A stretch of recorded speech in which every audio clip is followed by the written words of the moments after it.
Hello, good morning, dear students. How are you all? This video lesson, module number 3 on carbon and its compounds, brought to you by Vignan Global Gen Schools, Hyderabad. I, myself, Venkat Reddy, Peram, teaching faculty. My dear students, in the previous module, we have already learnt about covalent bond, types, formation of different covalent bonds by taking some examples from single bond, double covalent bond and triple covalent bond. Okay. Now, in this particular class, we are going to discuss about the three allotropic forms of carbon along with, if possible, versatile nature of carbon. Versatile nature of carbon. So these are the two important topics that are meant for today's discussion. So without any delay, shall we start the session? Yes. So my dear students, today let us learn more information about allotropes of carbon. Yes, what is the topic meant for today? Allotropes. Allotropes of carbon. Allotropes of carbon. Yes? Now, tell me, what are allotropes? First question. What are allotropes? Very simple. The different physical forms which exist from one element. The various physical forms that exist from one element are called allotropes. And this phenomena is called allotropy. So, what is meant by allotropy, my dear students? The phenomena of existence of one element in different forms in the nature. And the various varieties of forms are called allotropes and phenomena is called allotropy. So, we need to draw one more word from this allotropes. What is that? Allotropy. Allotropy. For suppose, let us take the element carbon.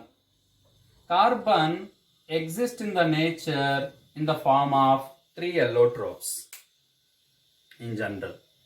So what are the three allotropes of carbon? The very first one is quite familiar, that is diamond. What is the first allotrope of carbon? Diamond. And the second allotrope is graphite. Second allotrope is graphite. And the third allotrope is Buckminster, S-T-E-R, Minster fullerenes.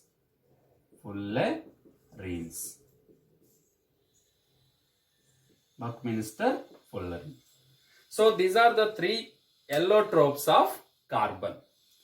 But out of the three allotropes of carbon, the first two allotropes are called common allotropes of carbon. And this is the recent discovery. Still some properties have been investigated. Still some properties being investigated here. Okay. So two common allotropes are just diamond and graphite. Now coming to allotropes. One more point. All the allotropes would differ in their physical properties. Physical properties. So what is this? All the allotropes would differ in their physical properties. Why? Due to different structural arrangements. In diamond, one type of structure. In graphite, another type of structure. In Buckminster fullerene, another type of structure. Since structures of different arrangements are varied, physical properties also varied. That's why these allotropes show difference in their physical properties. But the chemical properties are same. Chemical properties of the allotropes are same. So all the allotropes show similar chemical properties, but difference in physical properties due to different structural arrangement. Okay. Now let us discuss about the first allotropic form. What is that? Diamond. Very important. Diamond. Yes. Generally we are using these diamonds for jewelry purpose. And you know, diamond is one of the allotropic form of carbon. Diamond is the naturally occurring substance. So, diamond is the hardest natural substance known. So, this is the hardest substance known. Okay? And if you take diamond is a colorless, transparent crystal. Colorless, transparent crystalline substance with extraordinary brilliance. Okay? So diamond is a colorless, transparent crystal with extraordinary brilliance. And it is the hardest natural substance known. It is quite heavy due to its compact structure. Okay? And now coming to, for suppose, if you burn the diamond in the presence of oxygen, then you will get one type of gas. What is that gas called? Carbon dioxide. And you know the confirmation test for carbon dioxide, if you pass the gas carbon dioxide through lime water, then lime water turns into milky white.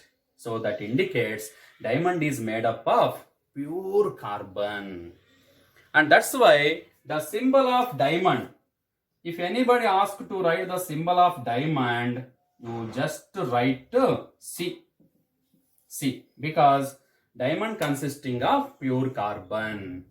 If you burn it in the presence of oxygen, you will get carbon dioxide. So from this we can conclude that diamond is made up of pure carbon. Now coming to the structure of diamond. Yes, structure. So what do you say about this structure of diamond? Yes. In diamond, every carbon atom undergo or link up with 4 carbon atoms. In diamond, each and every carbon atom undergo bond formation with 4 carbon atoms. So 1, 2, here 3 and 4. Yes, this. So each carbon in diamond linked with how many carbon atoms, my dear? 1, 2, 3, 4. Yes. By strong covalent bonds. Again this carbon linked with more 4. And again this carbon linked with more 4. And again this carbon also linked with more 4. Again this carbon also linked with more 4. In this way, in diamond, all the carbon atoms undergo bond formation. And that too, strong covalent bonds are exist. And no carbon left free. Because each carbon engaged with 4 carbon atoms. That means carbon consisting of 4 valency electrons. All the 4 valency electrons are engaged in bond formation. That's why there is no free carbon atom left. Because of this continuous strong covalent bonds, this diamond consisting of 3-dimensional rigid structure. What is that structure name? 3-dimensional rigid or 3-dimensional cage-like structure. Three-dimensional rigid structure or cage-like structure. Cage-like structure. Yes. And the structure of diamond tetrahedron. What is the structure of diamond? Tetrahedron. All the four carbon atoms are arranged in the form of four corners of the room. That's why diamond is very hardest natural substance known. Extremely hard due to its compact three-dimensional cage-like structure or tetrahedron structure. And diamond is a bad conductor of electricity. What is the reason? In diamond, there is no free carbon atom left. There is no free electrons left. That's why it is a bad conductor of electricity, unable to conduct electricity. Now we can synthesize diamonds in the laboratory by subjecting pure carbon to high pressure and temperature. But how you can distinguish artificial diamonds from natural diamonds? Artificial diamonds are quite small. Otherwise, they are indistinguishable from original diamonds. And where you are using these diamonds? What are the main uses of diamonds? Yes, one of the main uses is jewelry purpose. It is the costliest gemstone due to its extraordinary brilliance, able to reflect and refract the light. And the second one, due to its hard structure, three-dimensional compact structure, extremely density, it is used in drilling equipments. Drilling equipments. And what is the third use?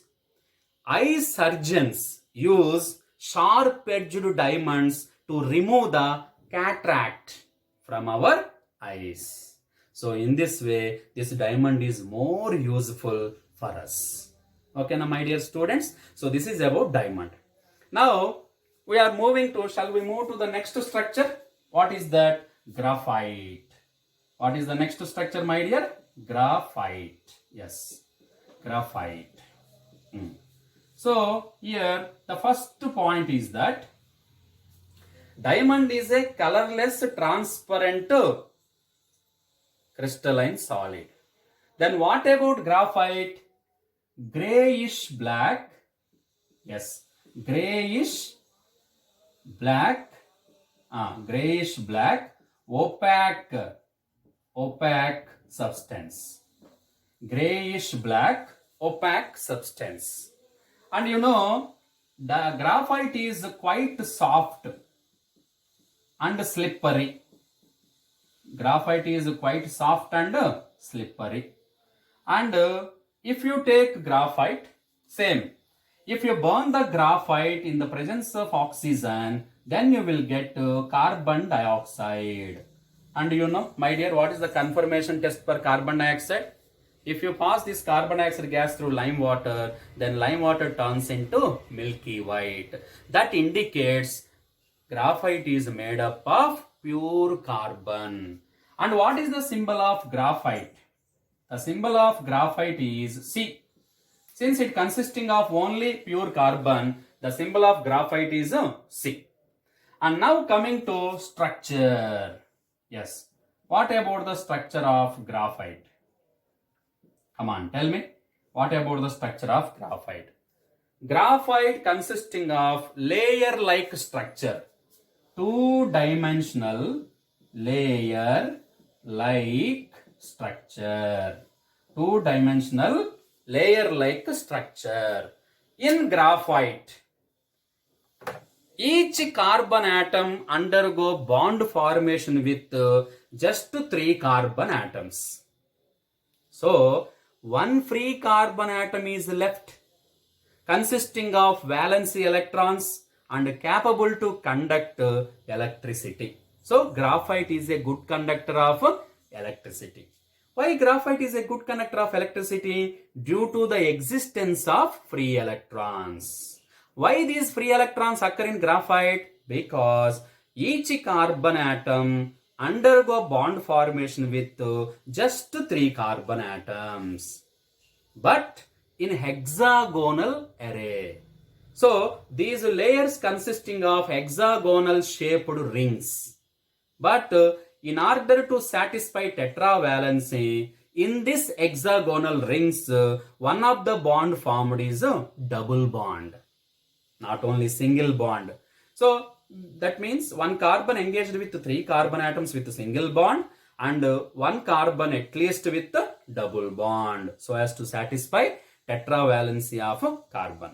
And one more thing, in graphite, in between the layers, layer 1 to layer 2, there exist some weak forces. Once you observe, my dear students, so how the hexagonal arrays are present in graphite. This is hexagonal ring 1, and this is about hexagonal ring 2, and this is about hexagonal ring 3. So this is one layer. So this is first carbon, like that. All these are carbon atoms. But in this, if the bond of carbon atom is like this, if carbon atoms are engaged like this, in this array, hexagonal array, one carbon atom, see this, for suppose if you take this carbon atom, 1, 2, 3 bonds only formed. That's why you better take this one as a double bond. So in hexagonal array, one bond is definitely double bond. And if you take another layer is like this. See, first hexagonal structure, second hexagonal structure, and third hexagonal structure. In the same way, fourth one also I am drawing now. Yes. So the bond between one layer to another layer is very weak. These are van der Waals forces. What name is given to these forces, my dear? Van der Waals forces. This is the weak electrostatic forces of attraction. So because of these weak forces or weak van der Waals forces, graphite consisting of layer-like structures and one layer piled upon another layer. And that's why graphite is soft. And why graphite is a good conductor of electricity? Since free electrons are present in graphite, makes it good conductor of electricity. Now coming to, what is that? Another property. What are the main uses of graphite? So because of its softness, it is used as a dry lubricant in machines. Dry lubricant. What is meant by lubricant? One chemical substance which reduces the frictional forces. And you can prepare graphite grease also. And second one, due to its conduction property, it is used as a electrode in dry cell in the form of graphite rod. Okay? And the third one, due to its softness, it is used as a pencil lead. The leads of a pencil. Because the pencil lead is made up of graphite and clay. And due to its softness, if you once press this pencil lead on the, if you want to write, means you will get black lines. That is due to graphite. So these are the main uses of graphite. Okay, my dear. Now, shall we move on to the last allotrope of carbon? What is that last allotrope of carbon? Buckminster, B-U-C-K, Buckminster, Minster fullerene. Buckminster fullerene, yes. And this is the recent discovery, recent allotropic form of carbon. And this class of compounds are called just fullerenes. And the first fullerene discovered is C60. What is the first fullerene discovered, Nana? C60. That means 60 carbon atoms arranged in the form of football shape or soccer ball shape. And all these 60 carbon atoms are arranged in the form of football shape, especially in the form of 20 hexagonal rings and 12 pentagonal rings. So how you arrange, Nana? 60 carbon atoms are arranged in the form of 20 hexagonal rings and 12 pentagonal rings in the form of a football. And actually, what is the symbol or what is the formula of this Buckminster fullerene? It has the formula C60. That indicates 60 carbon atoms are present in this compound. And you know, my dear friends, why this allotrope got the name Buckminster fullerene? Buckminster. Do you know whether you are feeling that Buckminster is a scientist? No, Buckminster is not the scientist. But Buckminster is the US architect who designed geodesic dome-shaped halls for international exhibitions. But this allotropic form fullerene resembles that structure. So, by the honor of the great US architect Buckminster Fuller, these fullerenes are called Buckminster fullerenes. So, the first fullerene discovered is C60. This is the recent allotrope. And the hardness of this Buckminster fullerene varies between that of diamond and graphite. And if you are coming to some physical and chemical properties, all these physical and chemical properties are still being investigated on this recent allotrope. So this is about the information corresponding to Buckminster fullerene. What is the formula? Why it got the name Buckminster Fuller? And what is the shape of the molecule? In this shape, how many hexagonal rings and how many pentagonal rings are present? So these are the three allotropic forms of carbon, my dear students. So once again, before going to conclude this class, let me just recapitulate 1 or 2 minutes by taking your time. So there are three allotropic forms of carbon. Out of the three allotropic forms, two allotropic forms are common. What are they? Diamond and graphite. So in diamond and graphite, there exists structural difference. Diamond is a colorless transparent crystal, whereas graphite is a grayish black opaque substance. Okay, and it is the hardest natural substance known, but it is soft and slippery. And the structure of diamond is three-dimensional cage-like structure, but the structure of graphite is two-dimensional layer-like structure. In diamond, each carbon atom undergo bond formation with 4 carbon atoms and there is no free carbon atom left. But in graphite, each carbon atom bonded with just 3 carbon atoms only, leaving 1 carbon atom consisting of free electrons, make it good conductor of electricity. And you can prepare diamonds in the laboratory by subjecting pure carbon to high pressure and temperature. But the artificial diamonds are very small in size. And this diamond and graphite find many uses in our day-to-day life. And the next structure is Buckminster fullerene. The recent discovery consisting of 60 carbon atoms arranged in the form of football or soccer ball with 20 hexagonal rings and 12 pentagonal rings. And what is the formula Buckminster fullerene? C60. And why this actually got the name Buckminster fullerene?